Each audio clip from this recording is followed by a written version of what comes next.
आइए जानते हैं आज के प्रमुख अंतर्राष्ट्रीय खबरों को। पहले एक नजर हेडलाइंस पर।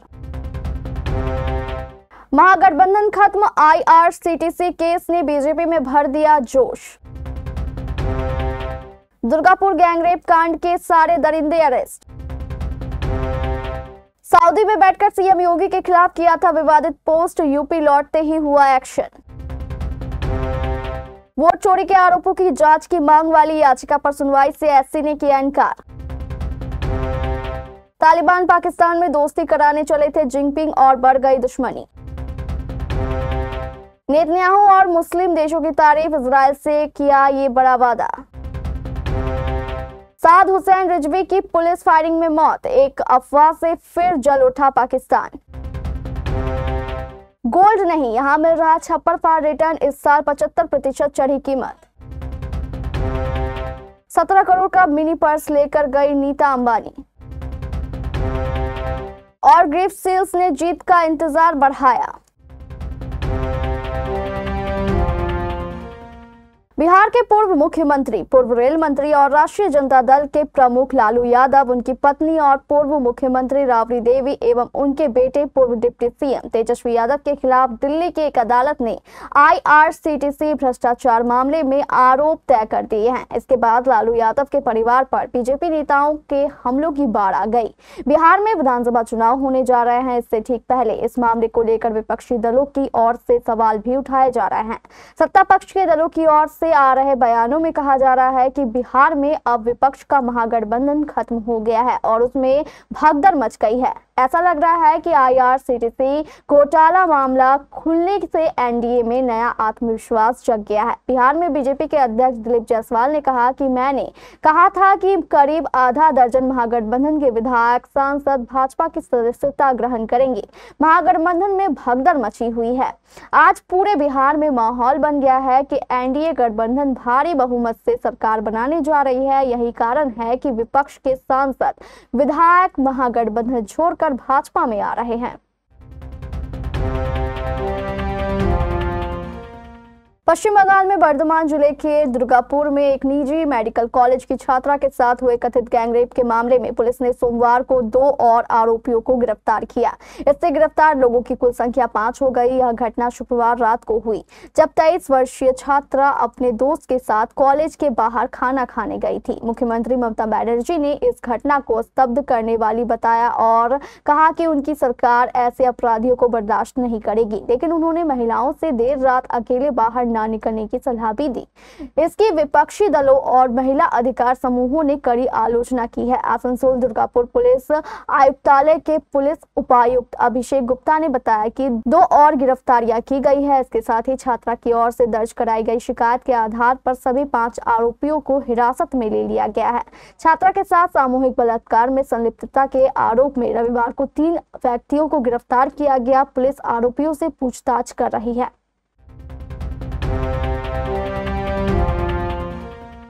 उत्तर प्रदेश के मुजफ्फरनगर निवासी एक युवक ने मुख्यमंत्री योगी आदित्यनाथ की फोटो के साथ छेड़छाड़ कर उसे सोशल मीडिया पर वायरल कर दिया। शिकायत के बाद जांच शुरू हुई। जांच पड़ताल के दौरान पता चला कि युवक सऊदी अरब में रह रहा है।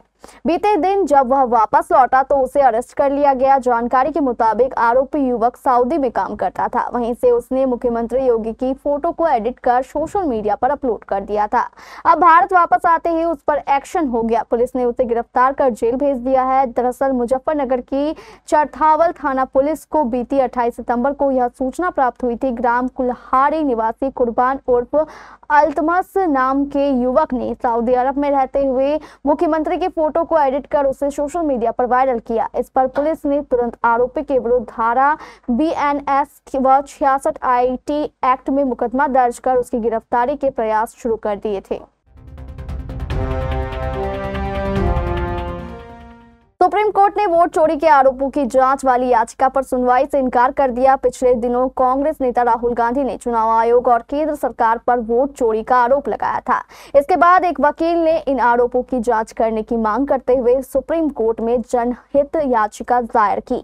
जस्टिस चोरीकांत और जस्टिस जॉयमाल्य बागची ने इस याचिका पर सुनवाई करने से इनकार कर दिया। सुप्रीम कोर्ट ने याचिकाकर्ता को चुनाव आयोग से संपर्क करने या वैकल्पिक उपाय अपनाने को कहा है। लोकसभा में नेता प्रतिपक्ष राहुल गांधी द्वारा 2024 के लोकसभा चुनाव में बेंगलुरु सेंट्रल निर्वाचन क्षेत्र के वोटर लिस्ट में हेरफेर किए जाने का आरोप लगाया था। अपना स्वार्थ साधने के लिए चीन अफगानिस्तान और पाकिस्तान को साथ लेने के लिए जी तोड़ मेहनत कर रहा था, लेकिन हाल ही में दोनों पक्षों के बीच लड़ाई से चीन के माथे पर बल पड़ गए हैं। पाकिस्तान अफगानिस्तान सीमा पर शनिवार रात दोनों पक्षों के बीच भीषण संघर्ष देखने को मिला। पाकिस्तान और अफगानिस्तान दोनों ही एक दूसरे पर हमले का आरोप लगा रहे हैं। इस हमले को लेकर अब चीन का भी बयान सामने आया है। चीन ने कहा है कि वो दोनों देशों के बीच हुए संघर्ष को लेकर चिंतित है। चीनी विदेश मंत्रालय के प्रवक्ता लिन जियान ने सोमवार को कहा कि चीन आशा करता है कि दोनों देश दूर की सोचते हुए शांत और संयमित रहेंगे, बातचीत के जरिए आपसी चिंताओं को हल करने पर अडिग रहेंगे।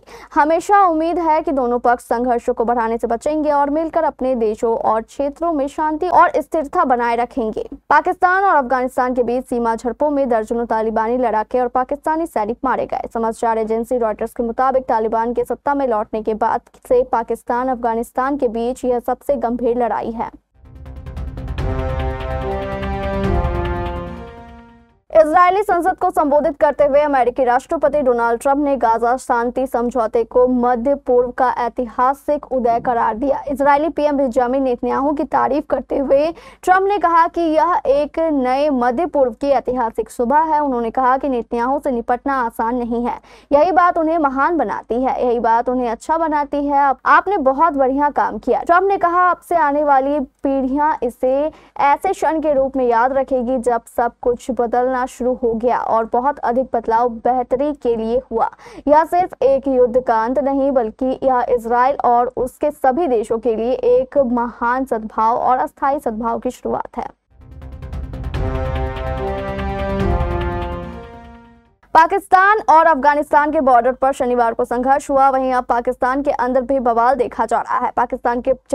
पाकिस्तान के पंजाब प्रांत में रविवार रात हालात बेकाबू हो गए जब पाकिस्तान पुलिस ने तहरीक-ए-लब्बैक पाकिस्तान के कार्यकर्ताओं पर मुरीदके में बड़ी कार्रवाई की। लाहौर से इस्लामाबाद तक निकल रहे गाजा मार्च को रोकने के लिए सुरक्षा बलों ने लाठीचार्ज और आंसू गैस का इस्तेमाल किया। इस दौरान दोनों पक्षों में भीषण झड़पें हुई, जिसमें कई प्रदर्शनकारी घायल हुए। वहीं सोमवार को यह अफवाह फैल गई कि इस प्रदर्शन में टीएलपी चीफ साद रिजवी को मार दिया गया, जिसके बाद फिर लाहौर में बवाल मच गया।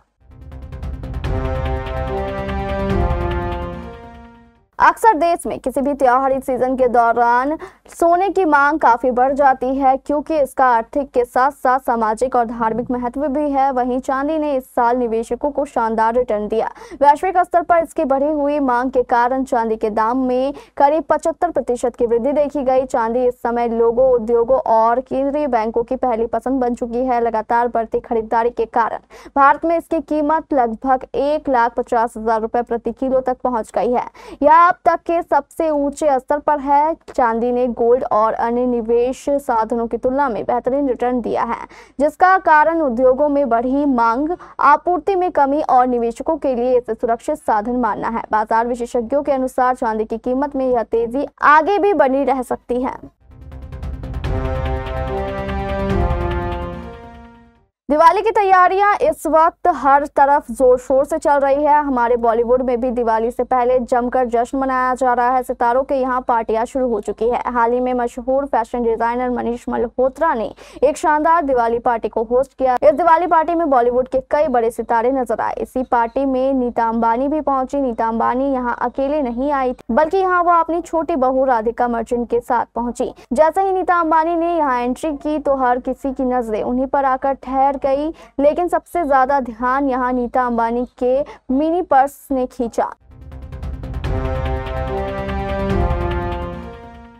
वेस्टइंडीज के निचले क्रम के बल्लेबाज जस्टिन ग्रीव्स और जैडन सिल्स ने दूसरे टेस्ट मैच में 10वें विकेट के लिए शानदार साझेदारी कर भारत की जीत का इंतजार बढ़ा दिया। भारत चौथे दिन जीत हासिल करने के करीब था, लेकिन ग्रीव्स और सिल्स अंतिम विकेट के लिए टिके रहे, जिससे वेस्टइंडीज 120 रनों की बढ़त लेने में सफल रहा। लक्ष्य का पीछा करते हुए भारत ने दिन के खेल की समाप्ति एक दूसरी पारी में एक विकेट पर 63 रन बना कर लिए और जीत के लिए अब 58 रन और बनाने हैं। स्टंप्स के समय क्रीज पर साई सुदर्शन 30 और केएल राहुल 25 रन बनाकर मौजूद हैं। वेस्टइंडीज को दूसरी पारी में स्मैटन के बाद उतरी भारतीय टीम को पहला झटका यशस्वी जायसवाल के रूप में लगा। यशस्वी जायसवाल 8 रन बनाकर वॉरिकन का शिकार बने। बड़े शॉट के चक्कर में यशस्वी कैच आउट हो गए। इसके बाद दिन के खेल की समाप्ति तक केएल राहुल और साई सुदर्शन ने भारत को अन्य झटका लगने नहीं दिया।